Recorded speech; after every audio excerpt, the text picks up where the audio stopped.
السلام علیکم ورحمۃ اللہ وبرکاتہ۔ بسم اللہ الرحمن الرحیم۔ الحمد للہ رب العالمین وبہ نستعین والصلاة والسلام علی رسولہ الامین نبینا محمد وعلی آلہ واصحابہ اجمعین ومن تبعہم بإحسان الی یوم الدین، اما بعد۔ اعوذ باللہ من الشیطان الرجیم، بسم اللہ الرحمن الرحیم۔ فَإِذَا قُضِيَتِ الصَّلَاةُ فَانتَشِرُوا فِي الْأَرْضِ وَابْتَغُوا مِنْ فَضْلِ اللَّهِ وَاذْكُرُوا اللَّهَ كَثِيرًا لَعَلَّكُمْ تُفْلِحُونَ۔ رب اشرح لي صدري ويسر لي أمري واحلل عقدة من لساني يفقهوا قولي، رب زدني علما۔ اللهم صل وسلم على نبينا محمد صلی اللہ علیہ وسلم وبارک علیہ۔ اسلام کا نظام تجارت کانفرنس کی اس پہلی نشست کے صدر فضیلت الشیخ استاذ محترم خالد جمیل مکی حفظہ اللہ، معزز علماء کرام، باہر سے تشریف لائے ہوئے مہمانان عظام، محترم سامعین، حاضرین، اسلامی بھائیوں، بزرگوں، نوجوانوں، عزیز بچوں، پردہ نشین خواتین اسلام اور جدید وسائل کے ذریعے استفادہ کرنے والے محترم ناظرین اور سامعین، اس کانفرنس میں میرا موضوع خطاب ہے تجارت اور صحابہ کرام رضی اللہ عنہم اجمعین۔ اسلام نے، اللہ اور اس کے رسول صلی اللہ علیہ وسلم نے ہم اور آپ کو دنیا کے اندر مال کمانے کے مختلف ذرائع بتائے ہیں کہ آپ مختلف اسباب اختیار کر کے اور مختلف ذرائع سے مال کما سکتے ہیں، اور اللہ رب العالمین نے یہ دنیا کی زندگی دی ہے تو اللہ نے مال کمانے سے منع نہیں کیا۔ اسی لیے پیارے نبی صلی اللہ علیہ وسلم کی بہترین اور جامع دعاؤں میں سے دعا ہے ربنا آتنا فی الدنیا حسنہ وفی الآخرۃ حسنہ وقنا عذاب النار۔ اے اللہ، اے ہمارے رب، دنیا بھی اچھی بنا، آخرت بھی اچھی بنا، اور ہمیں جہنم کے عذاب سے بچا لے۔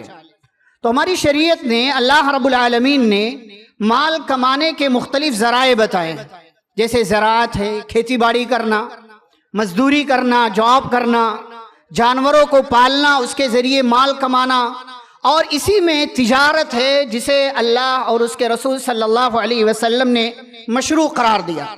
چنانچہ اللہ رب العالمین فرماتا ہے وَأَحَلَّ اللَّهُ الْبَيْعَ، اللہ نے بیع کو حلال کیا، وَحَرَّمَ الرِّبَا، اور اللہ نے سود کو حرام کیا۔ سورۃ الجمعہ کی مشہور آیت ہے، اللہ فرماتے فَإِذَا قُضِيَتِ الصَّلَاةُ، جب نماز مکمل ہو جائے، فَانْتَشِرُوا فِي الْأَرْضِ وَابْتَغُوا مِنْ فَضْلِ اللَّهِ، تو زمین میں پھیل جاؤ اور اللہ کا فضل تلاش کرو، اللہ کی روزی تلاش کرو، اور دنیا گزارنے کے لیے مال کماؤ۔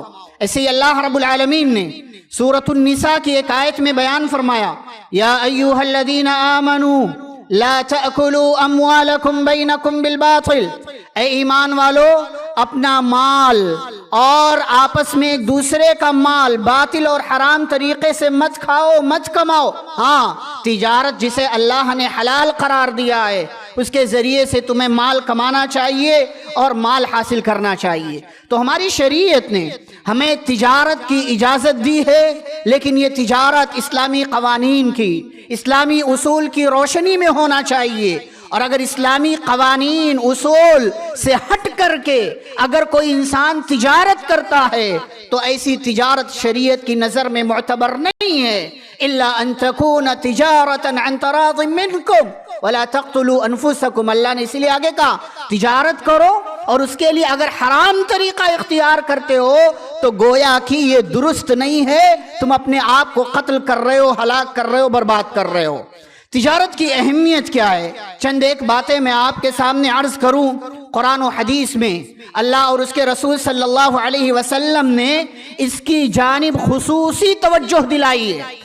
قرآن حدیث کے اندر، دلائل کے اندر تجارت کے بارے میں خصوصی تعلیمات ہیں، توجہ ہیں کہ مسلمانوں کو تجارت کرنا چاہیے، یہ پیشہ اختیار کرنا چاہیے۔ ایسے ہی آپ احادیث کی کتابیں اٹھا کر دیکھیں، باقاعدہ کتاب البیوع کے نام سے چیپٹر ہے اور اس کے اندر احادیث ہیں مختلف پیارے نبی صلی اللہ علیہ وسلم کی۔ ایسے ہی آپ صلی اللہ علیہ وسلم نے تجارت کی باریکیوں سے، ایک ایک مسئلے کے تعلق سے ہم اور آپ کو آگاہ کر دیا ہے کہ فلاں ٹائپ کی، فلاں قسم کی آپ تجارت کرنا چاہتے ہیں، کیسے کرنا ہے۔ اس کانفرنس میں انشاءاللہ آپ اس کے مختلف مسائل کو سنیں گے اور جانیں گے، اس کے اصول سے آپ کو آگاہی حاصل ہوگی اور آپ کو خبر دی جائے گی۔ تو تجارت کے مسائل کی باریکیوں سے اللہ رب العالمین نے ہم اور آپ کو آگاہ کیا ہے۔ یہ بات تجارت کی اہمیت کے حوالے سے ہوئی۔ اب ایک بندہ اگر تجارت کرتا ہے تو تجارت کرنے کی کیا فضیلت ہے؟ اس سلسلے میں آپ دیکھیں اللہ نے سورۃ المزمل میں تجارت کو جہاد کے ساتھ جوڑا ہے۔ وَآخَرُونَ يَضْرِبُونَ فِي الْأَرْضِ يَبْتَغُونَ مِن فَضْلِ اللَّهِ وَآخَرُونَ يُقَاتِلُونَ فِي سَبِيلِ اللَّهِ۔ وہ بندے جو تجارت کر کے اللہ کا فضل تلاش کرتے ہیں، اللہ نے ایسے لوگوں کی بھی تعریف کی ہے، اور وہ لوگ جو اللہ کے دین کو بلند کرنے کے لیے میدان جنگ میں ہوتے ہیں، اللہ نے ایسے لوگوں کی بھی تعریف کی ہے اور دونوں کا ایک ساتھ تذکرہ کیا ہے۔ اور آپ دیکھیں پیارے نبی صلی اللہ علیہ وسلم نے تجارت کیا ہے، آپ نے تجارت کے پیشے کو اختیار کیا ہے۔ اما خدیجہ رضی اللہ تعالی عنہا کا مال آپ تجارت کی غرض سے لے کر کے گئے، اور اما خدیجہ رضی اللہ تعالی عنہا کو اتنا منافع حاصل ہوا کہ اس سے پہلے وہ منافع ان کی تجارت میں نظر نہیں آیا۔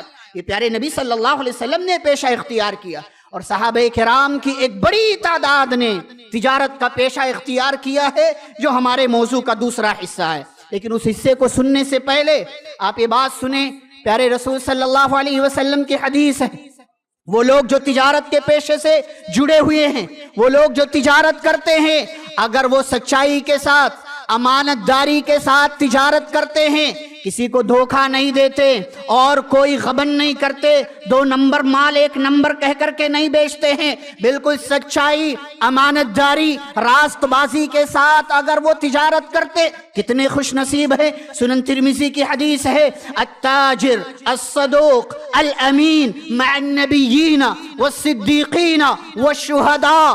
ایسا تاجر جو سچائی کے ساتھ تجارت کرتا ہے، ایسا تاجر جو امانت داری کے ساتھ تجارت کرتا ہے، کسی کو دھوکہ نہیں، غش نہیں، تدلیس نہیں اور دھوکہ دڑی والا معاملہ نہیں ہے۔ فرماتے پیارے نبی صلی اللہ علیہ وسلم، سبحان اللہ سبحان اللہ، تجارت کرنے والے اپنی قسمت پر رشک کریں اگر امانت داری اور سچائی کے ساتھ تجارت کرتے ہیں۔ فرمایا نبی کائنات صلی اللہ علیہ وسلم نے، مع النبیین، ایسا تاجر نبیوں کے ساتھ ہوگا، والصدیقین، ایسا تاجر سچے لوگوں کے ساتھ ہوگا، والشہداء، اور ایسا تاجر شہید لوگوں کے ساتھ ہوگا۔ یہ تاجر کی فضیلت ہے، یہ تجارت کرنے والے کی فضیلت ہے۔ میرے بھائیو، تجارت کے حوالے سے بنیادی باتیں آپ نے سنی۔ اب آئیے موضوع کے دوسرے حصے کی طرف چلتے ہیں کہ صحابہ کرام نے کیسی تجارت کی اور صحابہ کرام کے درمیان کتنے بڑے بڑے تاجر اور کس پائے کے تاجر موجود تھے۔ پیارے نبی صلی اللہ علیہ وسلم مدینے میں آئے، مدینے میں آنے سے پہلے مکے میں بھی صحابہ تجارت کیا کرتے تھے، لیکن آپ صلی اللہ علیہ وسلم جب مدینہ پہنچے تو مدینے کی پوری مارکیٹ پر یہودیوں کا قبضہ تھا، پوری مارکیٹ پر ہولڈ تھا یہودیوں کا، پوری مارکیٹ پر چھائے ہوئے تھے۔ مال کمانے کے جتنے ذرائع تھے، سارے ذرائع پر تقریباً یہودیوں کا قبضہ اور ہولڈ تھا۔ بنو نذیر، بنو قریظہ، بنو قینقاع، یہودیوں کے یہ 3 قبیلے مدینے کے اندر تھے۔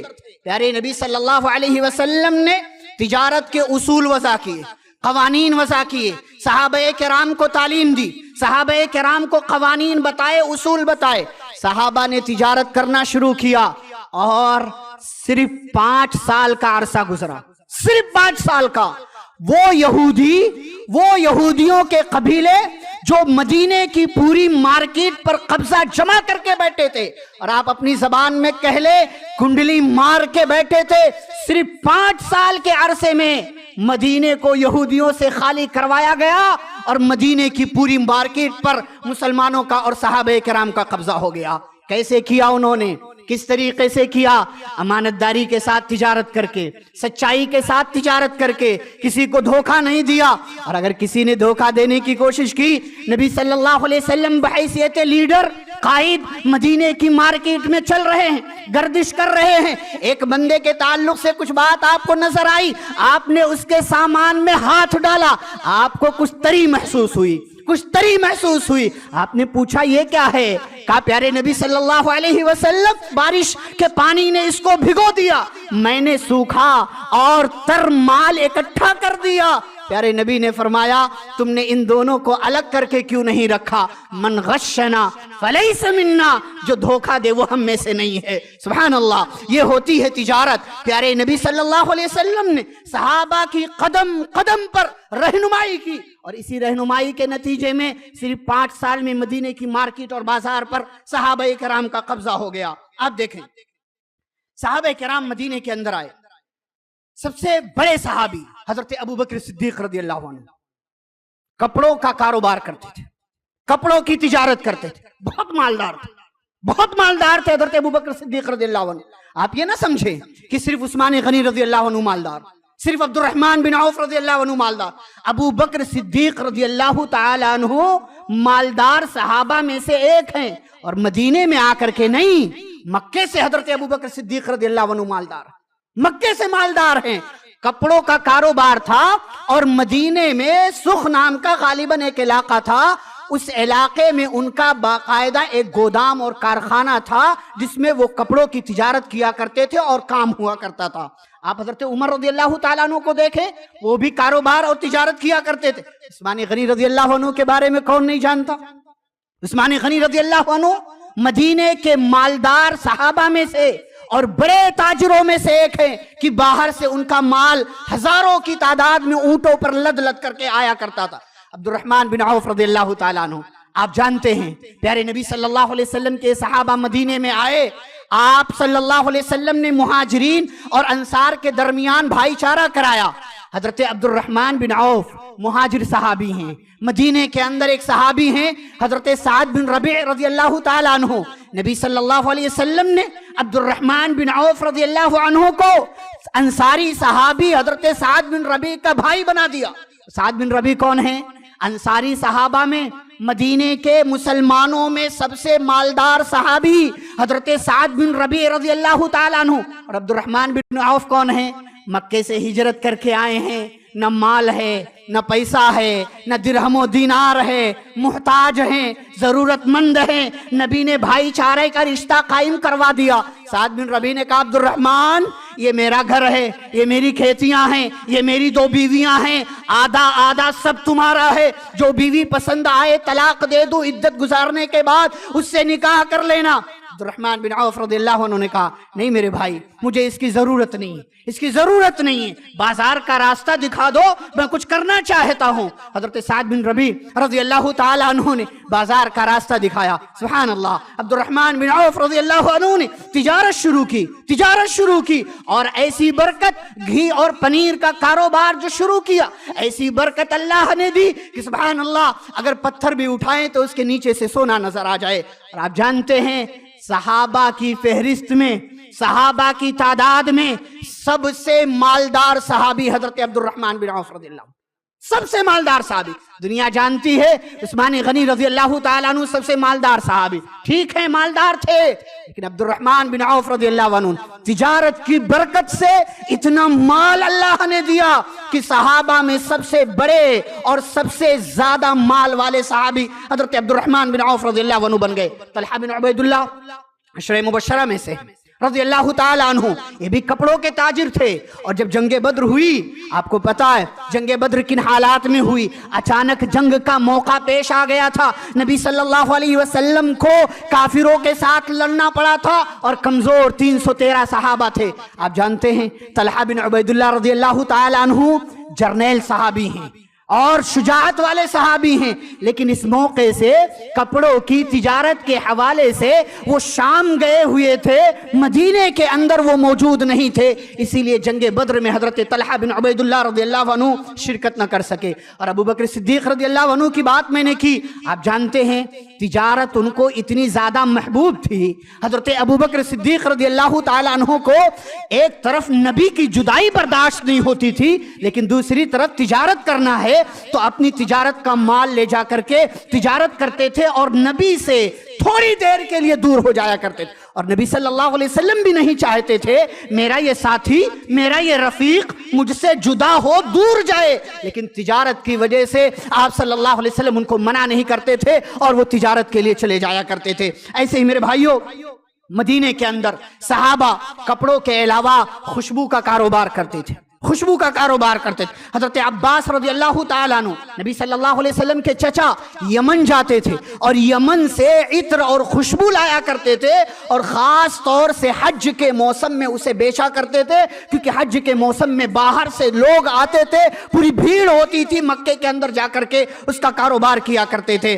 اور ابو سفیان بن حرب رضی اللہ تعالیٰ عنہ، حضرت معاویہ رضی اللہ تعالیٰ عنہ کے ابا تیل اور چمڑے کا کاروبار کیا کرتے تھے، تیل اور چمڑے کا کاروبار کیا کرتے تھے۔ عبد الرحمن بن عوف رضی اللہ تعالیٰ عنہ کے بارے میں آتا ہے کہ ان کا قافلہ تجارت کا اتنی بڑی تعداد میں آیا کرتا تھا کہ جب مدینے میں ان کا قافلہ تجارت کا پہنچتا تھا تو مدینے والے شور مچایا کرتے تھے، اور لوگوں کے شور سے مدینہ گونج جایا کرتا تھا۔ لوگ سمجھ جاتے تھے کہ آج ہمیں یہ معلوم ہو گیا کہ عبد الرحمن بن عوف رضی اللہ تعالیٰ عنہ کا تجارت کا قافلہ مدینے کے اندر آیا ہوا ہے۔ یہ آپ کو میں نے نمونے کے طور پر چند مثالیں ذکر کی ہیں، ان مثالوں کے ذریعے آپ سمجھ سکتے ہیں۔ اور آپ کو ایک بات بتاؤں، عشرہ مبشرہ ہمارے ہاں کیا لوگ سمجھتے ہیں؟ ہمارے ہاں لوگ سمجھتے ہیں بھائی نہیں، مالدار نہیں، بھائی انسان اگر کوئی عبادت کرنے والا اسے مالدار نہیں ہونا چاہیے۔ بھائی ہمارے ہاں لوگ سمجھتے ہیں نیک وہ ہے جو پھٹا پرانا پہن کر رہے، کٹیا میں رہے، جھوپڑی میں رہے، پیوند لگے ہوئے کپڑے پہنے۔ نہیں میرے بھائیوں، عشرہ مبشرہ ٹاپ 10 وہ خوش نصیب صحابہ جنہیں جنت کی خوشخبری ملی، ان میں سے اکثر صحابہ مالدار تھے، اکثر، بلکہ میں اگر کہوں کہ سب کے سب مالدار تھے، ایک آدھ کو چھوڑ کر کے سارے کے سارے صحابہ مالدار تھے۔ اور ان مالداروں میں اکثر وہ تھے جو تجارت کرنے والے تھے۔ حضرت زبیر بن عوام رضی اللہ تعالیٰ عنہ شروع میں کچھ نہیں تھا، بعد میں تجارت کرنا شروع کیا۔ لوگ ان کے پاس پیسے رکھتے تھے، اسے قرض کے طور پر لیتے تھے اور اس مال کو وہ تجارت میں لگا دیتے، زمینیں خریدتے تھے۔ اتنی زیادہ زمینیں، اتنا مال ان کے پاس ہو گیا کہ جب ان کی وفات کا وقت قریب آیا یا ان کی وفات ہو گئی تو ان کی جائیداد گننے والے لوگ جب گننے لگے، شمار کرنے لگے، سونے اور چاندی کے سکوں کو گننے والوں کے ہاتھوں میں چھالے پڑ گئے، اتنے زیادہ مالدار حضرت زبیر بن عوام رضی اللہ تعالیٰ عنہ۔ تو میرے بھائیوں اور بزرگوں، یہ کانفرنس جو کی جا رہی ہے اور اس کے ذریعے جو آپ کو پیغام دیا جا رہا ہے وہ یہ کہ آپ کوشش کریں کہ آپ حلال کمائیں، حلال مال حاصل کریں، اور حلال مال کمانے کا ایک ذریعہ جو ہماری شریعت نے ہمیں دیا ہے، بتایا ہے، وہ تجارت کرنا ہے۔ اگر آپ تجارت کر سکتے ہیں ضرور اس میدان میں آئیں، اللہ رب العالمین آپ کو برکتوں سے نوازے گا۔ شرط یہ ہے کہ آپ اسلامی اصول کو، تجارت کے جو اصول ہیں، جو قوانین ہیں، جو نظام شریعت نے دیا ہے، اس کے مطابق آپ تجارت کریں، جیسا کہ صحابہ کرام نے کیا۔ اور جب اسلامی قوانین کی روشنی میں تجارت ہوتی ہے، اللہ برکتیں دیتا ہے، اللہ کاروبار بڑھاتا ہے، نقصان سے بچاتا ہے، اور مال اتنا بڑھتا ہے کہ پھر آپ اس کو کاؤنٹ بھی نہیں کر پاتے ہیں کہ اللہ نے آپ کو کتنے مال سے نوازا ہے۔ میرا وقت ختم ہوا چاہتا ہے، میں آپ کے سامنے بس یہی چند باتیں ابتدائی طور پر تمہید کے طور پر ذکر کرنے کے لیے حاضر ہوا ہوں۔ بس خلاصہ یہ ہے کہ ہم اور آپ صحابہ کرام کے نقش قدم پر چلیں، ان کے منہج کو فالو کریں، پیارے نبی صلی اللہ علیہ وسلم کی تعلیمات کو اپنی زندگی میں نافذ اور شامل کرنے کی کوشش کریں۔ اللہ رب العالمین ہم سبھی کو پیارے نبی صلی اللہ علیہ وسلم کی تعلیمات کی روشنی میں میں زندگی گزارنے کی توفیق عطا فرمائے، اور آپ نے تجارت کے جو اصول، قوانین، جو تعلیمات بتائی ہیں، ہم سب کو ان قوانین اور تعلیمات کو اپنانے اور اسی کے مطابق تجارت کرنے اور مال کمانے کی توفیق عطا فرمائے۔ جب تک اللہ دنیا میں زندہ رکھے، اسلام اور ایمان پر زندہ رکھے، خاتمہ ہو تو خاتمہ بالخیر ہو۔ وصلی اللہ تعالی علی نبینا محمد وعلی آلہ واصحابہ اجمعین۔ ربنا تقبل منا انک انت السمیع العلیم۔ والسلام علیکم۔